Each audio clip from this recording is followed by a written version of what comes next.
आम सभा की अध्यक्षता कर रहे भाकपा माले के अंचल के सेक्रेटरी कॉमरेड अच्छेलाल जी,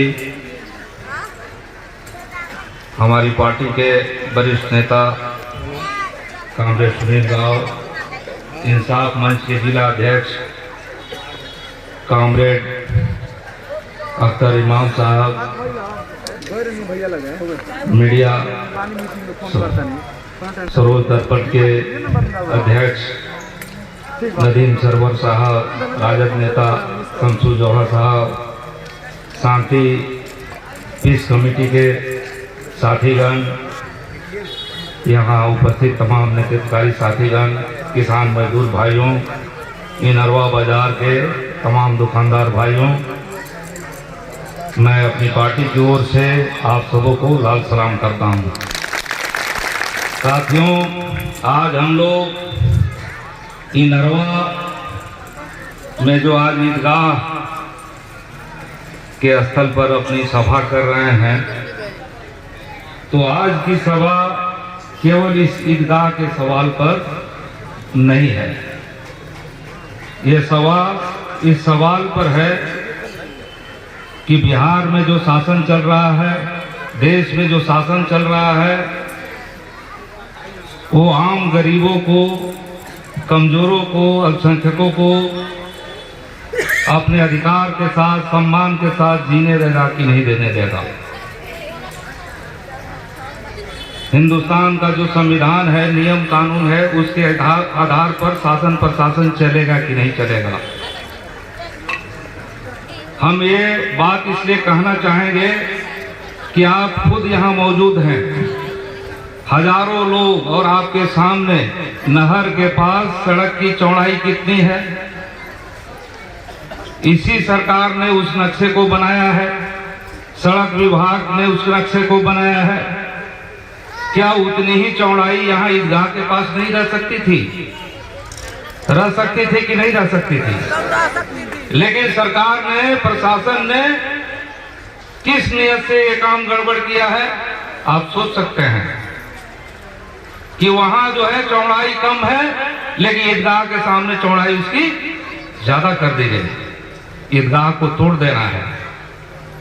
आप उधर देख रहे हैं कि उधर जो है पुरानी सड़क जो है उसको मिला करके और नई सड़क की बात है। अभी आपके यहाँ सामने क्या है? पुरानी सड़क को छोड़ देना है और ईदगाह से मोड़ लेकर के तब आपको गरीबों का घर उजाड़ते हुए और तब आपको एक रास्ता बनाना है, एक सड़क का नक्शा पेश किया गया है। ये किस नियत से है? ये नाइंसाफी है कि नहीं है? क्या ये बात तो आपके सामने है ना कि उधर सड़क छोड़ दी गई और उसके बाद इधर सड़क का अलाइनमेंट कर दिया गया। तो हमारी लड़ाई जो है, ये आज की जो सभा है, वो केवल एक ईदगाह को बचाने के लिए नहीं है। ये सवाल है कि इस देश में कोई गरीब गुरबा है, कोई कमजोर समाज के लोग हैं, अल्पसंख्यक समाज के लोग हैं, वो सम्मान के साथ अपने अधिकार से जी सकते हैं कि नहीं? यहाँ ये सवाल है। और ये नीतीश बाबू का जो शासन प्रशासन है, वो पूरी भेदभाव का शासन प्रशासन है। और भाकपा माले, यहाँ के मजदूर, यहाँ के किसान नीतीश सरकार का ये भेदभाव का शासन बर्दाश्त नहीं करेंगे। हम ये आपसे ये राय विचार करने के लिए परसों हम लोग आए थे कि यहाँ एक सभा की जाए और उसमें लोगों का राय जाना जाए। और ये नाइंसाफी है, तो इस नाइंसाफी के खिलाफ पूरे जिले में अभियान चले कि नहीं चले। हम आपसे ये कहना चाहेंगे कि नीतीश सरकार का ये जुल्म जो है, नीतीश जी भाजपा के साथ हैं और जो भी भाजपा का चाल चरित्र है वो नीतीश जी में पूरी तौर से समाहित हो चुका है। नहीं तो इनरवा का ईदगाह जो है वो नहीं टूटता, टूटने का सवाल नहीं था। वहाँ 60 फीट अलाइनमेंट है सड़क का, वहाँ संरेखण 60 फीट है, तो यहाँ भी हो सकता था। यहाँ ही कर्व क्यों बनाया जाएगा? कर्व आगे तो बन सकता था। जहाँ ईदगाह नहीं है वहां से तो सड़क मोड़ ले सकती थी, लेकिन ऐसा नहीं किया गया। हम आपसे ये कहना चाहेंगे, ये यही का केवल मामला नहीं है। नीतीश सरकार में कभी भी कोई भी नया शगुफा छूटता है तो उसके सर्वाधिक शिकार जो है वो गरीब होते हैं। नीतीश जी ने जल जीवन हरियाली के नाम पर एक अभियान चलाया है। उसमें क्या होता है, जो भी पोखर पर, आहार पर कहीं गरीब गुरबा, कहीं बांध पर बसे हुए हैं, उनको उजाड़ने का उनका अभियान चलता है।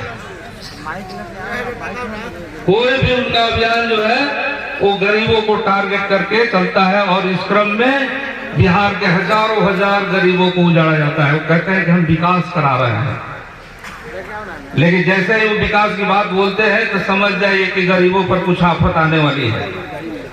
ये नीतीश सरकार में हजारों हजार गरीब जो है हर जिले में उजाड़े जाते रहे। यहाँ भी देखिए कि बिना व्यवस्था के इस ठंड में, बिना कोई वैकल्पिक व्यवस्था के सरकार ने गरीबों के घरों को तोड़ दिया। तो नीतीश का शासन तो ऐसा ही है। और ये साफ साफ है कि आज नीतीश के शासन में अतिक्रमणवाद का ये केस चलता है।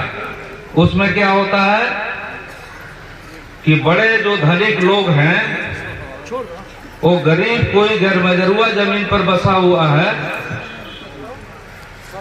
तो उनके पीछे अगर धनी आदमी की जमीन है तो वो केस करता है अतिक्रमणवाद का कि इन्होंने लोक भूमि का अतिक्रमण कर लिया है, और उसमें गरीबों का मकान जो है उजाड़ दिया जाता है। ये हम नीतीश सरकार से कहना चाहेंगे कि उनकी हिम्मत है जो कह रहे हैं कि यहाँ जो है अतिक्रमण है, सरकारी जमीन जितना था उतना ले लेंगे। तो बेतिया राज में 20,000 मकान है। नीतीश बाबू की हिम्मत है उन 20,000 मकानों को तोड़वा देने की। नरकटियागंज बाजार में कम से कम 5,000 मकान है, बड़ी बड़ी बिल्डिंगें हैं, सिनेमा हॉल है, सब चीज है, वो तोड़वा देंगे। चनपटिया में है, मोतिहारी शहर में है, बेतिया राज की जमीन जो है उस पर सारे लोग अवैध तरीके से हैं, कानूनी उनको मान्यता नहीं है, लेकिन क्या वो तोड़वा देंगे? हाँ, उसमें वो चुन के करेंगे, जो गरीब लोग हैं उनको उजाड़ो। किसी को आपने देखा होगा कि अतिक्रमण का कोई बड़ा आदमी है, धनी आदमी है, उसका कोई महल टूट रहा है? ये नहीं होता है, गरीबों को उजाड़ा जाता है। सबसे ज्यादा गैर मजरूआ जमीन, सबसे ज्यादा आम गैर मजरूआ जमीन कौन कब्जा किया है? कौन कब्जा किया है?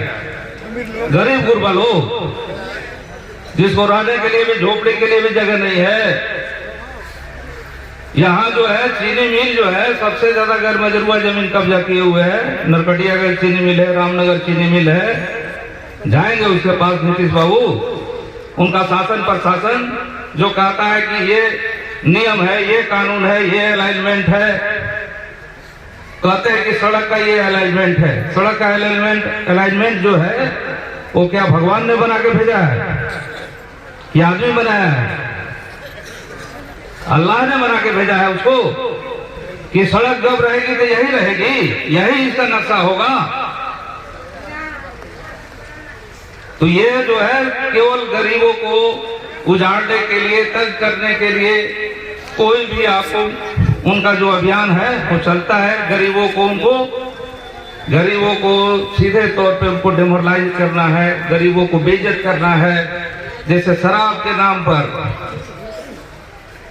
गरीबों में कपकपी बनी रहे, प्रशासन का हैबत बना रहे, लूटपाट चलती रहे, किसी शराब माफिया के नाम पर कोई कार्रवाई नहीं करेंगे। नीतीश बाबू कहते हैं कि हम समाज सुधार के लिए निकले हुए हैं। समाज सुधार यात्रा आजकल वो चला रहे हैं। समाज सुधार यात्रा किसके साथ? भाजपा के साथ रह के समाज सुधार होगा। पूरा नफरत को फैला करके, पूरे समाज में जहर फैला करके समाज सुधार होगा। तो ये नीतीश बाबू जो है वो समाज सुधार की बात बोलते हैं और उनका जो काम है वो सारे मोर्चे पर फेल हैं। यहाँ ब्लॉक में कर्मचारी नहीं है, 16 गो पंचायत में 2 गो कर्मचारी है, ब्लॉक में अमीन नहीं है, स्कूल में मास्टर नहीं है। आपके यहाँ चले जाएंगे तो जैसे सिसवा कोटवा से लेकर के जो बहरी जाता है वो सड़क कच्ची सड़क पड़ी हुई है। ये सड़क जो है भगा में जो गद्यानी टोला वाली सड़क है वो एकदम खंडार बनी हुई है। भगा बाजार में पूरा नालियों की बजबजाहट बरसात में रहती है। वो कहते हैं कि हम बहुत काम करते हैं, तो कुल काम कुछ नहीं है, ना मास्टर है, ना कर्मचारी है, ना अमीन है, ना आपको विकास से संबंधित कोई काम है। तो अब उन्होंने सिगुफा छोड़ा है कि हम समाज सुधार कर रहे हैं, समाज सुधार कर रहे हैं। समाज सुधार में कौन बात बोल रहे हैं? वो बोल रहे हैं यही कि शराब नहीं पीना चाहिए। तो कौन आदमी कहेगा कि शराब पीना चाहिए? कोई आदमी कहेगा? कोई नहीं कहेगा। वो कहते फिर रहे हैं कि दहेज नहीं लेना चाहिए। तो कौन आदमी कहेगा कि दहेज लेना चाहिए? इसी ढंग का ढोंग तमाशा उनका अपना चल रहा है। अब पूरा सरकार हर मोर्चे पर विफल है।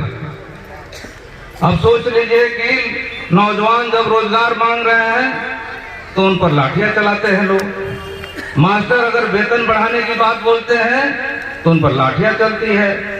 आशा करकर्ता है, ममता करकर्ता है, आंगनबाड़ी वाले हैं, सब महिलाएं यदि अपने हक अधिकार की बात करेंगी तो उन पर लाठियां चलेंगी।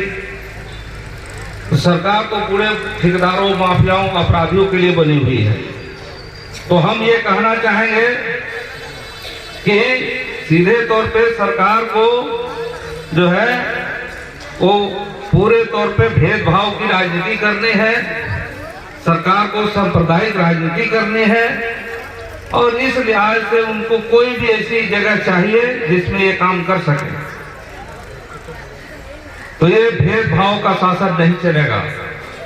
वहां 60 फीट है, यहां भी आपको 60 फीट करना होगा। जनता की एकता जो है पूरे हिंदू और मुसलमान सभी लोगों ने मिलकर देश को बनाया है। सभी लोग मिलकर साथ रहते आए हैं, साथ चलते आए हैं, आगे भी चलेंगे।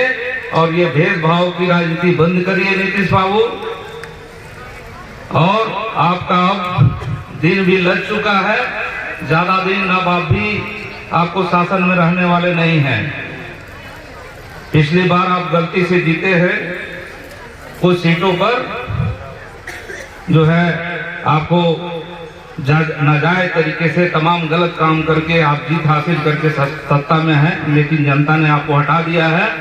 और आगे जो एक ऐसा आपके खिलाफ तूफान आएगा कि आपका कोई नाम लेवा नहीं रहेगा। नीतीश बाबू, आप भाजपा के जो नफरत की राजनीति में बहते जा रहे हैं, ये नफरत की राजनीति भाजपा का तो अंत करेगी नहीं, आपका भी अंत करेगी। अब उत्तर प्रदेश में आप देख लीजिए, उत्तर प्रदेश में कोई भी भाजपा का विधायक, कोई भी भाजपा का जो मंत्री है वो वोट मांगने के लिए घूम नहीं पा रहा। जहां जा रहा है लोग वहां जनता उसको खदेड़ रही है। तो आपके लोगों का भी यही होना है। इस लिहाज से हम आपसे तमाम लोगों से कहना चाहेंगे कि इस भेदभाव की राजनीति को, शासन प्रशासन को खत्म करने के लिए हम सभी लोग मजबूत से एक साथ हों। और आने वाले दिनों में हम लोग इस यहाँ जो है, जो सुनील जी ने साथी ने घोषणा किया कि हम लोग पूरे इंसाफ के लिए, जो सरकार यहाँ जो पूरे तौर पे बदनीति के साथ रोड का जो संरेखण गलत बनाया है, रोड का नक्शा जो गलत बनाया है, उस अत्याचार का यहाँ के लोगों पर जो पुलिस जुल्म हुआ है, यहाँ के लोगों पर जो मुकदमे हुए हैं, यहाँ के लोगों को जो घरों को तोड़ा गया है, इन तमाम सवालों को लेके, इस अत्याचार को लेकर के हम लोग जन जन में जाएंगे। और ये 9 दिनों तक कल से अभियान चलेगा। और 10 तारीख को हम लोग इंसाफ मार्च के लिए बेतिया में हजारों हजार लोग एकजुट होंगे। इसकी तैयारी में हम सभी लोग लग जाएं। इन्हीं बातों के साथ हम अपनी बात समाप्त करते हैं। इंकलाब जिंदाबाद, भाकपा माले जिंदाबाद, जनता की एकता जिंदाबाद।